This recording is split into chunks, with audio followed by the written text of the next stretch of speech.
Good afternoon to Mr. Vijay. We are going to present for task 2 and the story that we have chosen is Knower of Souls.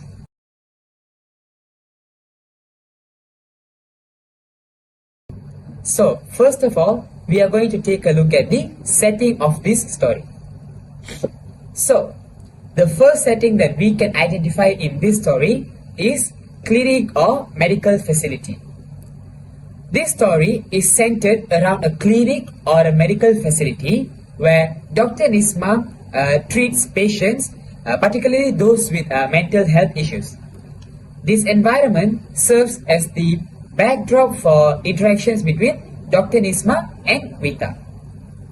Next, we can also identify the theme or the setting of evening and night, where the story starts during twilight and continues into the night. The darkening atmosphere mirrors the emotional turmoil experienced by the characters.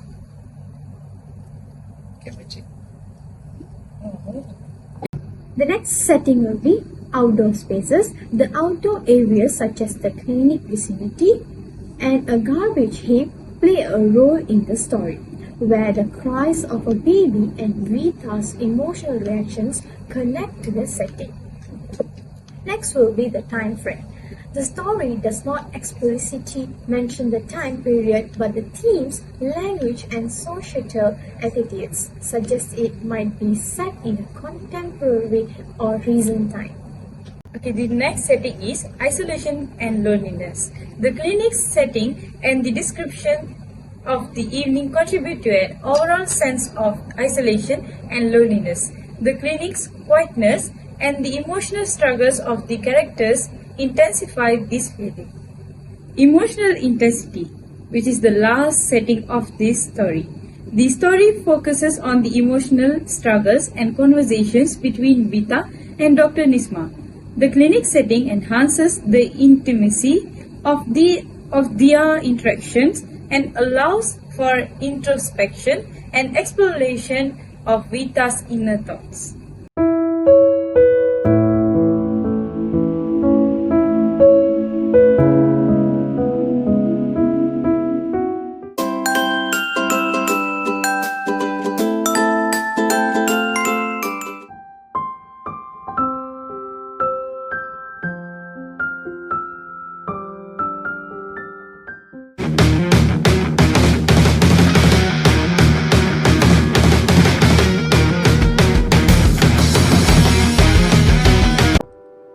In a small, dimly lit room within Dr. Nisma's clinic, the scene unfolds.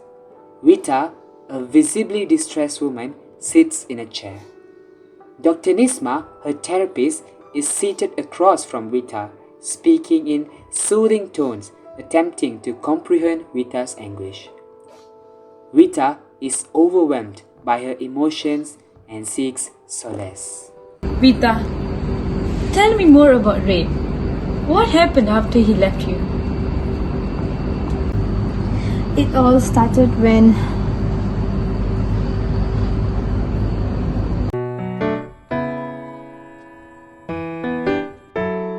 I wanna be your love.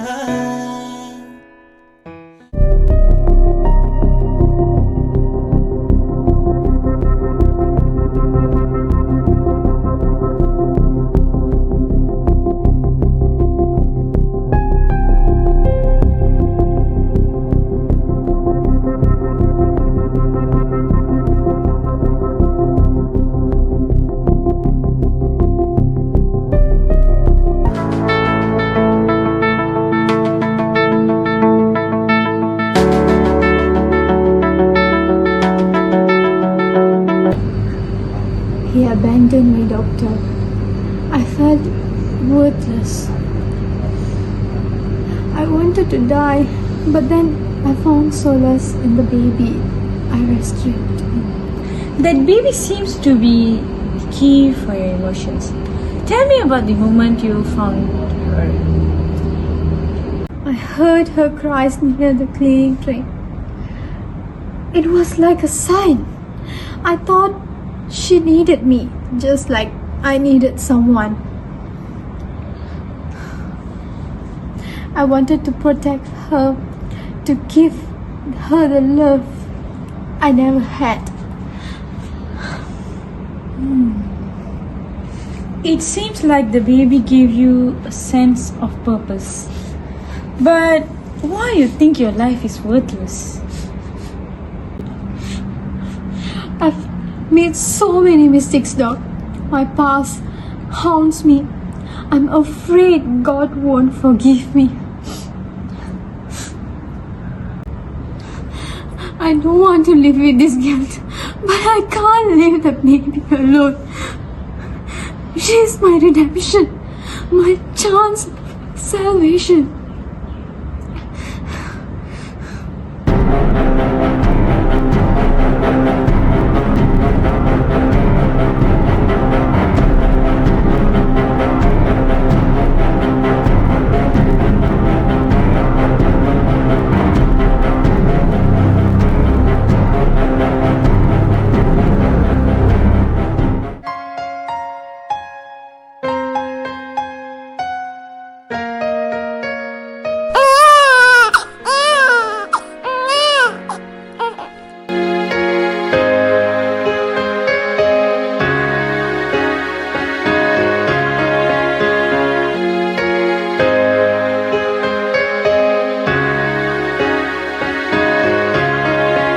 Vita, listen to me.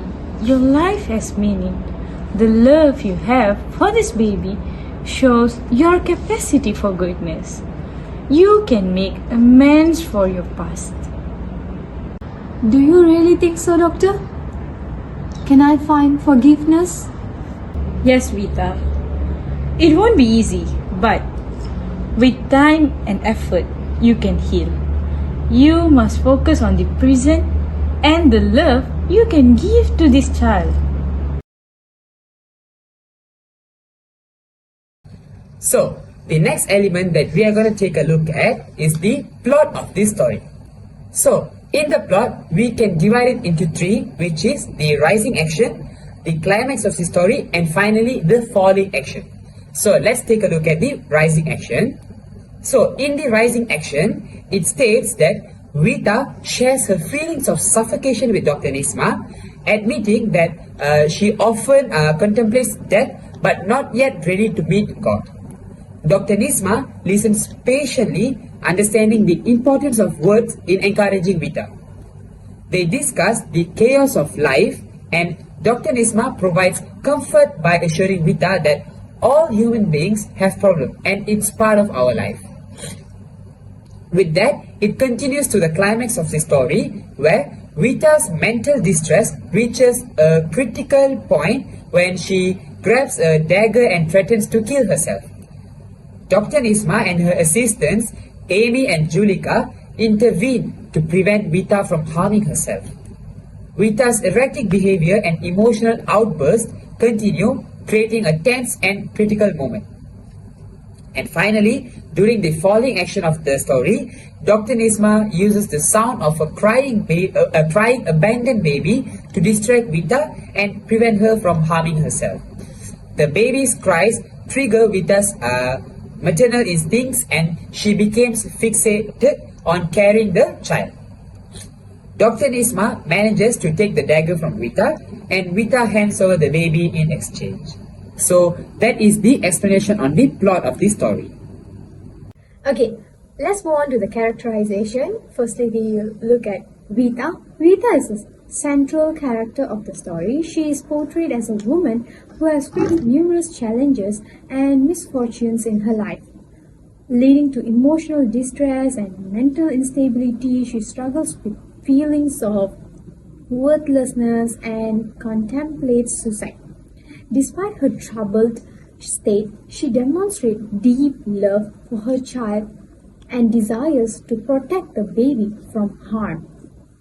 Firstly, we can look at the emotionally distressed. Vita is deeply troubled and emotionally distressed due to the challenges she has faced, including the loss of her child and abandoned by rape.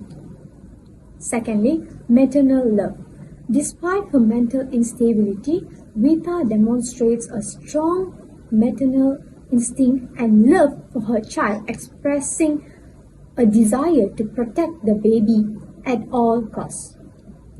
Third, despair and suicidal thoughts. Vita battles feelings of hopelessness and contemplates suicide as a way to escape her pain and suffering. Next, vulnerability. Vita is vulnerable and easily influenced, making her susceptible to the mistreatment and manipulation by others. Okay, the next character of this story is Dr. Nisma. Dr. Nisma is a compassionate and understanding psychologist who serves as Vita's doctor. She is patient and empathic, trying her best to help Vita overcome her mental disturbances. Dr. Nisma exhibits professionalism and kindness in her interactions with Vita, showing genuine concern for her well-being. The first characterization of Dr. Nisma is compassionate. Dr. Nisma shows genuine compassion for Vita, attempting to understand her struggles and provide emotional support. Next, she is empathic, whereby she empathizes with Vita's pain and tries to connect with her on a personal level, offering reassurance and understanding. Dr. Nisma is also a professional. Dr. Nisma maintains professionalism while dealing with Vita's delicate situation, approaching her with care and sensitivity. Dr. Vita is also a concerned and caring person, where Dr. Nisma genuinely cares about Vita's well-being, going to great lengths to help her and ensuring she receives the attention she needs. The third and final main character of this story is Red. Red is a man in Vita's life who was caused her significant emotional pain. He promises to marry Vita, but later abandons her and rejects their child. Red's actions contribute to Vita's feeling of betrayal and despair. So, let's take a look at some of his characteristics. So, the first characteristic is irresponsible and heartless. So, this can be seen through Red is depicted as an irresponsible man who abandons Vita and their child, displaying a lack of empathy and consideration for their well-being. Next, we can also see that he is a very deceitful person, which is he makes promises to Vita such as a marriage but fails to fulfill them, betraying her trust and contributing to her emotional turmoil. Last but not least, he is also considered to be a very manipulative person. Red manipulates Vita's emotions, causing her to experience deep pain and suffering through his actions and subsequent abandonment. So these are the characterization of this story. Okay, let's look at the mood. The mood of this passage can be described as intense, somber, and emotionally charged. The protagonist, Vita, is grappling with deep emotional turmoil, trauma, and sense of hopelessness. The narrative revolves around Vita's tragic experiences, including the loss of a child and the betrayal she faced from a man named Red. Her emotions swing between moments of intense sadness and anger and also desperation. The passage highlights her internal struggles and the complex web of emotions she's dealing with, as well as the attempts of Dr. Nisma to provide support and understanding. Overall, the mood is heavy and reflective, focusing on themes of loss, betrayal, mental distress, and the search for meaning and redemption. Let's have a look on tone. The tone of the story is somber and introspective. The narrative carries a heavy emotional weight, dealing with themes of loss, despair, and internal turmoil. The language used is reflective and melancholic, creating a sense of sadness and empathy for the characters' struggles. The dialogue between Vita and Dr. Nisma reveals the depth of Vita's emotional pain and psychological distress. The story explores complex issues of identity, abandonment, betrayal, and the consequences of difficult life choices. Overall, the tone is one of deep empathy and understanding for the characters' emotional struggles. Following that, now let's take a look at the theme of this story. So, in this story, the theme that we can identify is about mental distress and redemption. So, the theme of the provided story revolves around the struggles of mental distress and the possibility of redemption. The main character, Vita, is depicted as a woman who has gone through a series of unfortunate events and that have deeply impacted her mental and emotional well-being. She grapples with feelings of worthlessness, guilt, and a sense of being abandoned by those she trusted.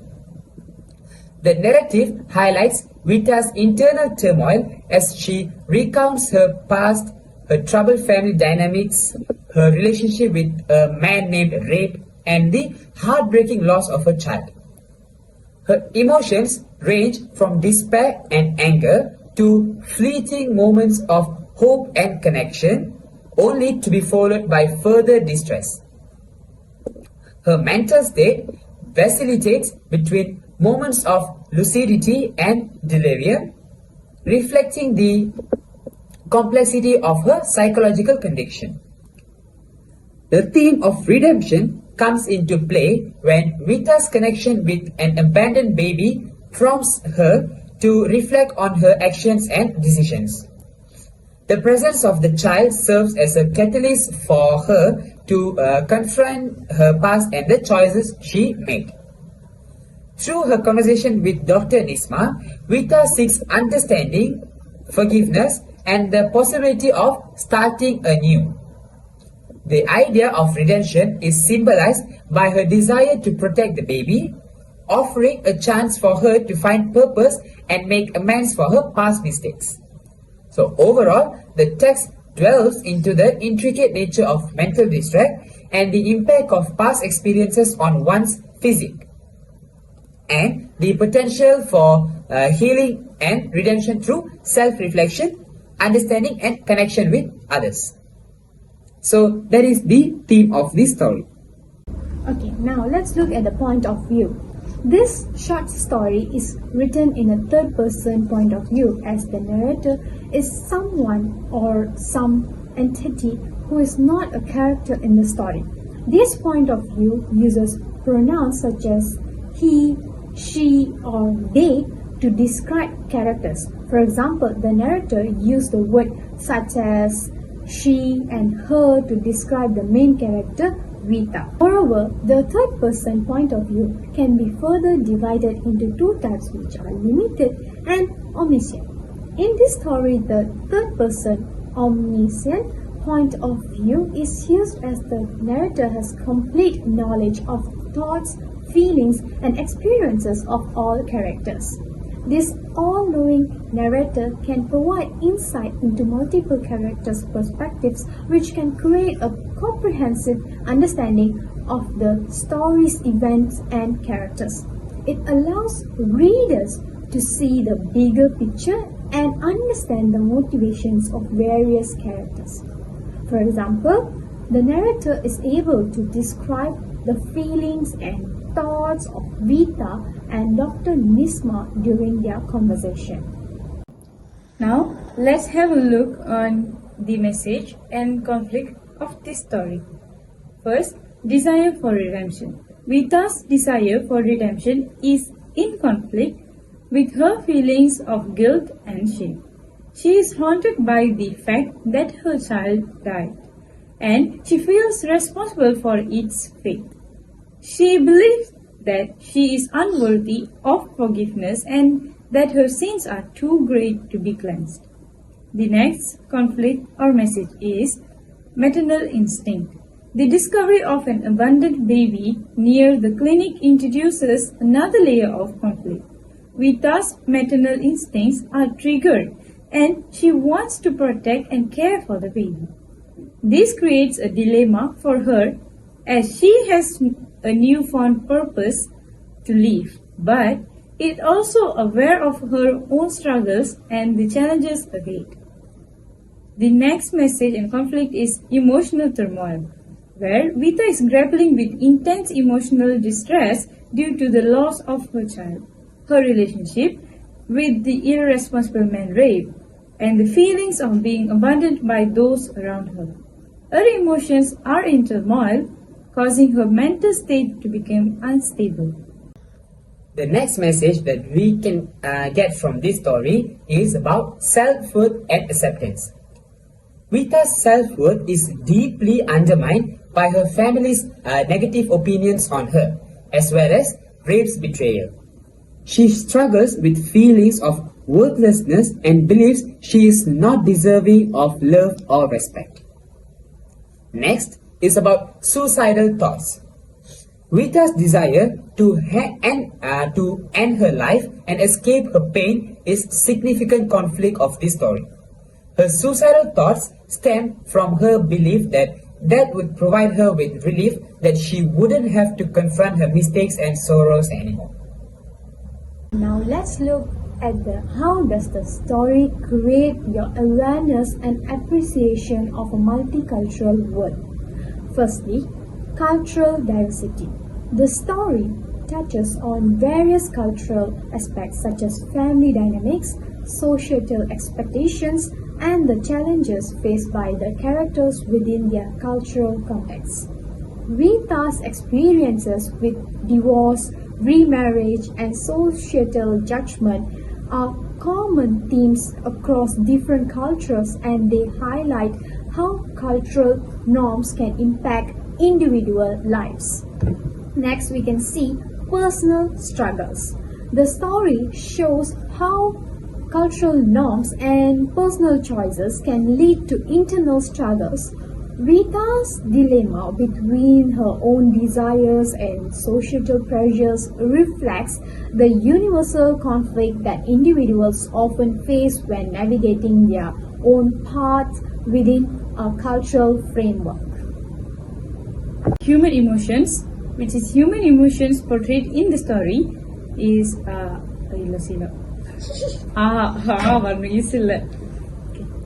human emotions. The emotions portrayed in the story are grief, love, despair, and hope, which are universally relatable. People from various cultures can understand and empathize with Vita's emotions, illustrating the shared human experience which transcends cultural boundaries. Next, moral dilemmas. This story introduces moral dilemmas related to motherhood, responsibility, and societal expectations. These dilemmas can spark discussions about cultural values and norms, leading readers to question what is right and wrong within different cultural contexts. The next multicultural awareness that we can spot in this story is about perspective on mental health. So, this story explores mental health and its stigma within a cultural context. Vita's challenges with mental health and the reactions of those around her reflect the need of increased awareness and acceptance of mental health issues across cultures. And last but not least, we can also sense the awareness about gender dynamics in this story. The story briefly touches on gender roles and the challenges faced by women in certain cultural environments. Vita's experiences highlight the expectations placed on women and the societal pressures that impact their decisions. So these are the cultural context and awareness that we can sense from this story. So from this presentation, we get to explore the story and take a look at all the elements within this story. I hope this would have given a brief explanation about this story. Thank you.